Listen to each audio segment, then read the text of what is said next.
Ya, sebelum kita merenungkan firman Tuhan hari ini, mari kita terlebih dahulu mohon pertolongan Tuhan dalam doa. Kita berdoa.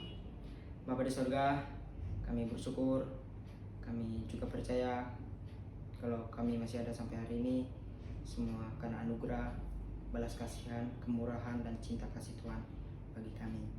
Saat ini kami mau belajar firman-Mu, kami rindu Tuhan menolong kami. Hamba-Mu yang akan menyampaikan firman-Mu ini juga Tuhan pakai urapi. Terima kasih, kami sudah siap dengan firman-Mu dalam nama Yesus. Amin. Shalom saudara-saudari yang dikasihi Tuhan. Hari ini kita akan bersama-sama belajar dari teks Yohanes 3 ayat 16. Sebuah ayat yang tidak asing lagi bagi kita. Sebuah ayat yang sering kita dengar. Yohanes 3:16 saya akan bacakan untuk kita. Karena begitu besar kasih Allah akan dunia ini, sehingga Ia telah mengaruniakan anaknya yang tunggal, supaya setiap orang yang percaya kepadanya tidak binasa, melainkan beroleh hidup yang kekal. Amin. Saudara, ayat ini muncul dalam percakapan Yesus dengan Nikodemus, seorang pemimpin Yahudi yang mencari kebenaran. Yesus menjelaskan bahwa keselamatan bukan soal usaha manusia, tetapi anugerah Allah melalui kelahiran baru. Dan dalam ayat yang kita baca tadi, Yohanes 3:16, kita melihat inti dari Injil, yaitu kasih Allah yang begitu besar yang dinyatakan dalam pengorbanan Yesus Kristus. Melalui ayat ini pula, saya menetapkan sebuah tema untuk kita renungkan bersama, yaitu The Beauty of the Gospel. The Beauty of the Gospel, atau keindahan Injil. Saudara, saya percaya ayat tadi, ayat yang sudah kita hafal, semua kita. Kita juga sering mendengarnya dalam berbagai khotbah. Tapi pertanyaannya adalah, apakah kita benar-benar merenungkan keindahan Injil yang terkandung di dalam ayat ini? Apakah kita pernah berhenti sejenak untuk merenungkan bagaimana keindahannya? Saudara, dunia terus mencari makna dan keindahan. Ada yang menemukannya dalam keindahan seni, ada yang menemukannya dalam keindahan alam, ada juga yang menemukannya dalam pencapaian atau keberhasilan. Tapi saya mau bilang, semua itu adalah sementara. Ada satu keindahan yang jauh lebih kekal, jauh lebih agung, jauh lebih memuaskan dibandingkan apapun di dunia ini, yaitu keindahan Injil. Hari ini, mari kita berhenti dan melihat kembali betapa luar biasanya kabar baik ini. Mengapa Injil begitu indah? Dan bagaimana kebenaran ini mengubah hidup kita? Karena itu, hari ini kita akan kembali melihat teks Yohanes 3 ayat 16. Bukannya sebagai ayat hafalan lagi, tetapi sebuah realitas hidup yang mengubahkan kita. Kita tidak ingin Injil menjadi sesuatu yang kita ketahui, tetapi sesuatu yang kita alami setiap hari. Jika Injil begitu indah dan luar biasa, maka pertanyaannya adalah, bagaimana seharusnya kita meresponnya? Sebagai orang percaya, seharusnya mengalami keindahan Injil dalam kehidupan sehari-hari. Mengapa?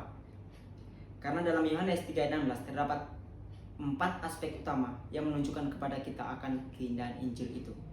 Yang pertama adalah keindahan kasih Allah. Saudara-saudara dikasihi Tuhan, Yohanes 3:16 dimulai dengan kata-kata yang luar biasa. Karena begitu besar kasih Allah akan dunia ini. Saudara, pernahkah saudara berpikir dan merenungkan kata-kata ini? Karena begitu besar kasih Allah akan dunia ini. Kadang kita membaca ini begitu terlalu cepat dan tidak pernah merenungkannya dan bagaimana maknanya yang begitu dalam. Perhatikan saudara, ayat ini tidak berkata karena begitu besar kasih manusia kepada Allah, tetapi justru sebaliknya, karena begitu besar kasih Allah akan dunia ini. Dengan kata lain, kasih itu tidak berasal dari kita, melainkan dari Allah. Tapi seringkali dunia mengajarkan bahwa kasih itu bersyarat. Jika kita baik, kita akan dikasihi. Jika kita berprestasi, punya pencapaian, jabatan, kita akan diterima. Tapi menariknya adalah kasih Allah itu berbeda.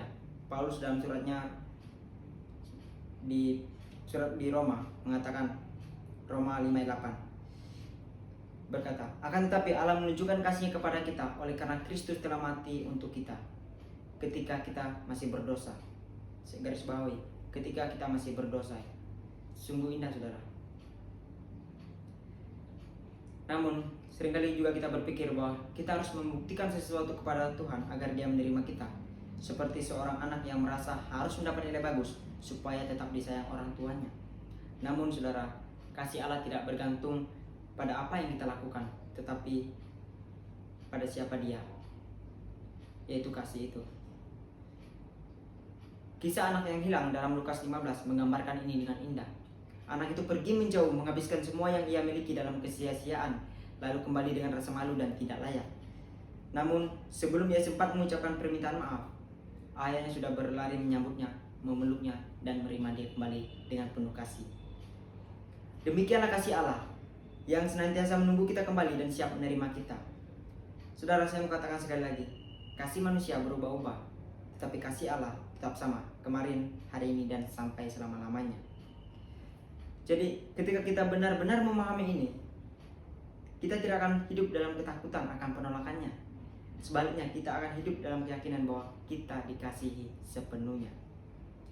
Dan lebih dari itu, kasih Allah mendorong kita untuk mengasihi orang lain dengan kasih yang sama, kasih yang tidak menuntut, kasih yang tidak bersyarat, kasih yang rela berkorban, kasih yang sejati. Dan kasih sejati itu selalu diwujudkan dalam tindakan. Karena itulah kita melihat aspek keindahan Injil yang kedua, yakni keindahan pemberian Allah. Ayat 16b. Saudara-saudara dikasih Tuhan, setelah kita melihat bagaimana kasih Allah yang begitu besar, Yohanes 3:16 melanjutkan dengan sesuatu juga yang luar biasa.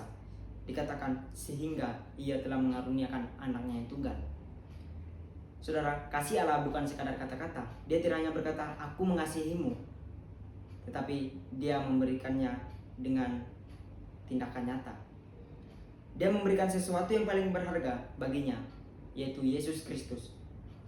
Saudara, ada sebuah kisah tentang seorang ayah yang bekerja sebagai penjaga jembatan kereta api.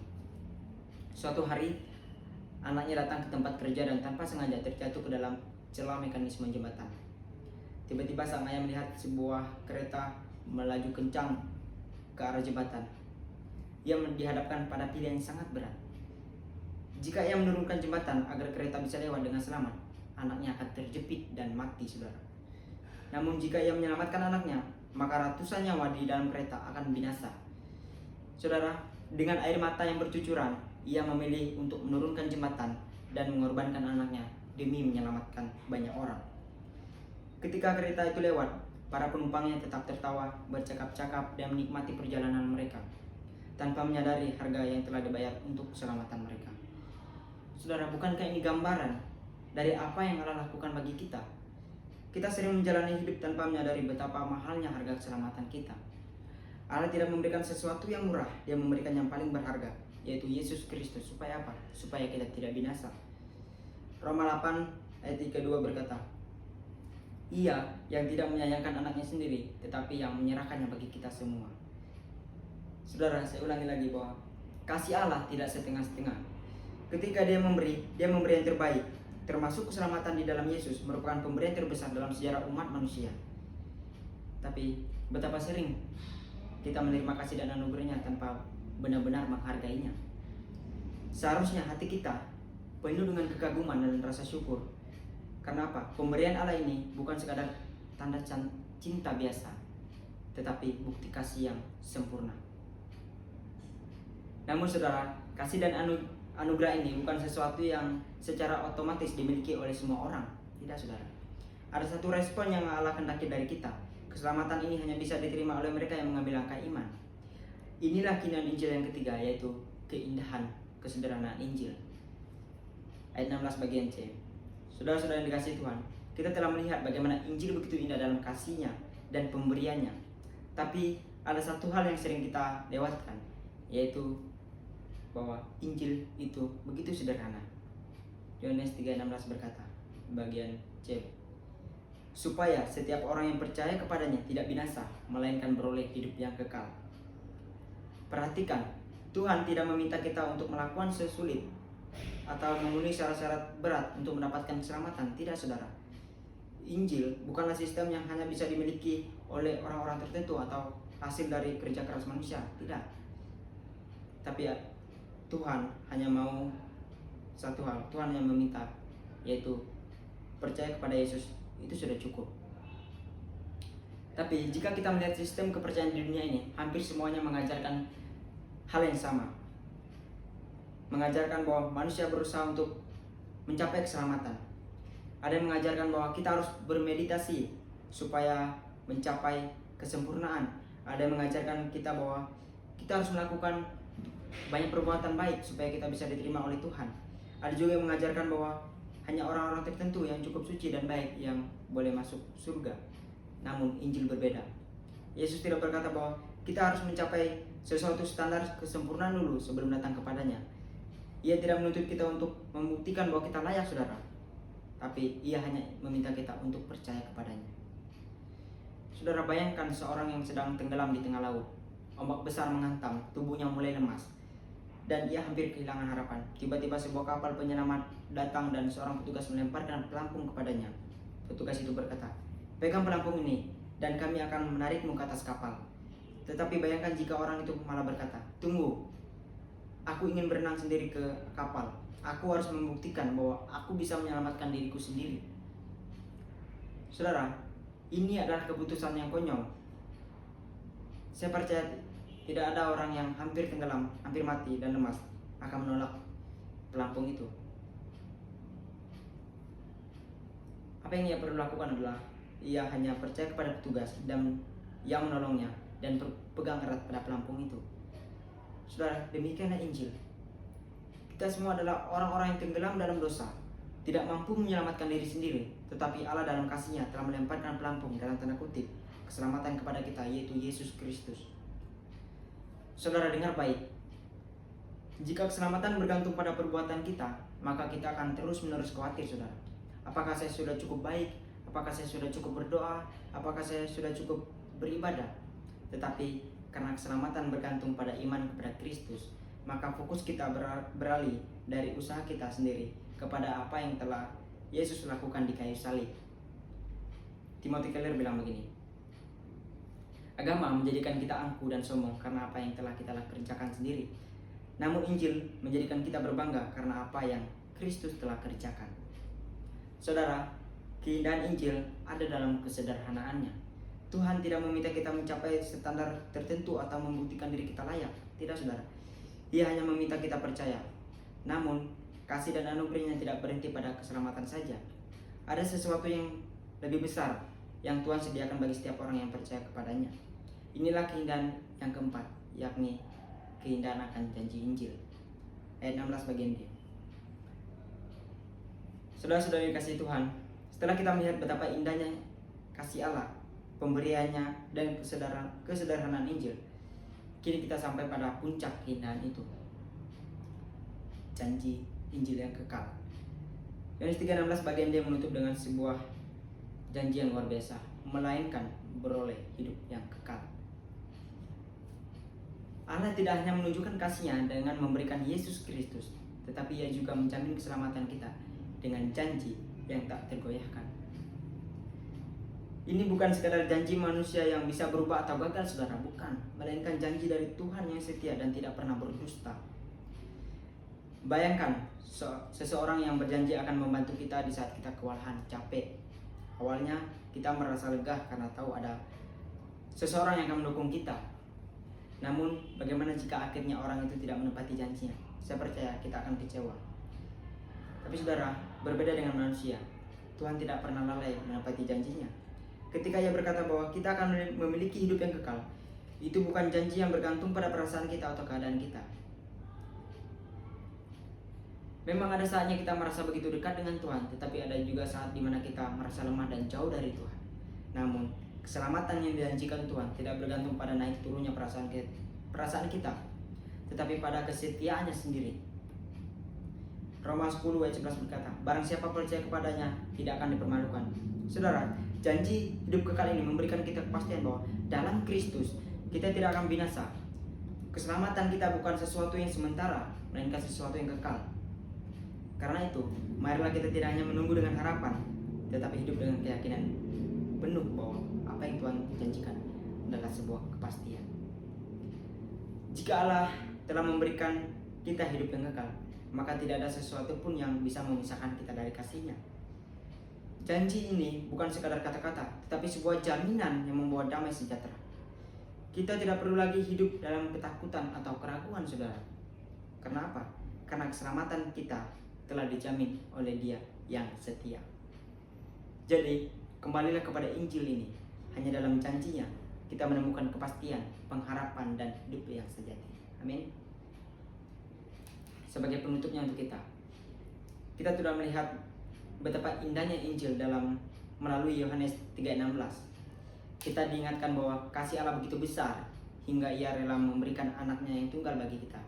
Keselamatan yang Ia tawarkan begitu sederhana, bukan karena usaha kita, tetapi karena kasih karunia-Nya. Dan janji tentang hidup kekal adalah kepastian yang tak tergoyahkan. Namun pertanyaannya adalah, apakah kita hanya memahami Injil sebagai teori atau kita benar-benar menghidupinya? Saudara, Injil bukan hanya awal dari perjalanan iman kita, tetapi juga fondasi bagi seluruh kehidupan kita. Seperti yang dikatakan Timothy Keller, Injil bukan sekedar ABC-nya kehidupan Kristen atau jalan keselamatan, tetapi A sampai Z-nya kehidupan Kristen atau pola hidup. Artinya apa? Jika Injil benar-benar pusat hidup kita, maka itu harus mengubah cara kita berpikir, berbicara, dan bertindak setiap hari. Jeffon Ghazali juga bilang begini, ketika kuasa Injil menyentuh kehidupan kita, maka seluruh aspek kehidupan kita diubahkan secara menyeluruh. Mulai dari hati kita, apa yang kita pikirkan dan dambakan. Perasaan kita, apa yang membuat kita bersuka dan berduka. Pikiran kita, apa yang memenuhi kepala kita. Dan tentunya perilaku kita, apa yang tubuh fisik kita lakukan. Ada perubahan yang sangat mendasar dalam kehidupan kita yang terjadi karena Injil. Maka mari kita bertanya pada diri sendiri, jika Allah begitu mengasihi kita, apakah kita juga hidup dalam kasih kepada sesama? Jika Yesus telah memberikan dirinya bagi kita, apakah kita juga mempersembahkan hidup kita baginya? Jika janji keselamatan itu pasti, apakah kita masih hidup dalam ketakutan atau dalam keyakinan yang teguh? Saudara, jangan sampai kita hanya mengagumi Injil tanpa membiarkannya mengubah hidup kita. Biarlah Injil bukan sekedar sesuatu yang kita dengar di gereja, tetapi menjadi acuan dalam kita menjalani hari-hari kita. Jadi, mari kita kembali kepada Injil, kembali kepada kasih-Nya, dan kembali hidup bagi Kristus. Sebab hanya di dalam Injil kita menemukan hidup yang sejati. Amin. Puji Tuhan. Demikian firman Tuhan kita hari ini. Mari kita berdoa. Bapa di surga, terima kasih untuk firman-Mu. Kami sungguh bersyukur karena boleh melihat bagaimana keindahan Injil dalam Yohanes 3:16. Tuhan Yesus, bantulah kami untuk boleh menjadikan Injil ini fondasi, acuan bagi kami menjalani hidup ini. Terima kasih Bapa, di dalam nama Yesus Tuhan kami. Amin.